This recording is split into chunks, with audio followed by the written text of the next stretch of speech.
இந்த மாதிரி உங்கள் இன்சல் வச்சு எப்படி கிரியேட் பண்ணுதுன்னு பார்க்கலாம். ஸ்கிப் பண்ணாமல் ஃபுல்லாக பாருங்கள். லைக் பண்ணிவிட்டு வாங்க வீடியோக்குள்ளே போகலாம்.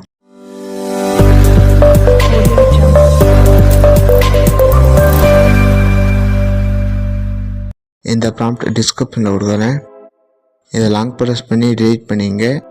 உங்கள் இன்சில் டைப் பண்ணிங்க. கிரியேட் கொடுங்க. கிரியேட் ஆகும். வெயிட் பண்ணுங்கள். சப்ஸ்கிரைப் பண்ணாதவங்க சப்ஸ்கிரைப் பண்ணுங்கள். உங்கள் ஃப்ரெண்ட்ஸ்கிட்டே ஷேர் பண்ணுங்கள். கிரியேட் ஆகிடுச்சு. ஒன்றுனா பாருங்கள். எது பிடிச்சிருக்கோ அதை டவுன்லோட் பண்ணிங்க.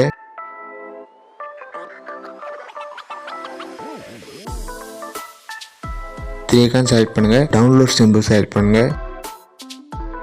டவுன்லோட் ஆகிடுச்சு. லைக் பண்ணுங்கள், கமெண்ட் பண்ணுங்கள். இந்த மாதிரி வீடியோ பார்க்க மறக்காம சப்ஸ்கிரைப் பண்ணுங்கள். அடுத்த வீடியோவில் பார்க்கலாம். பாய்.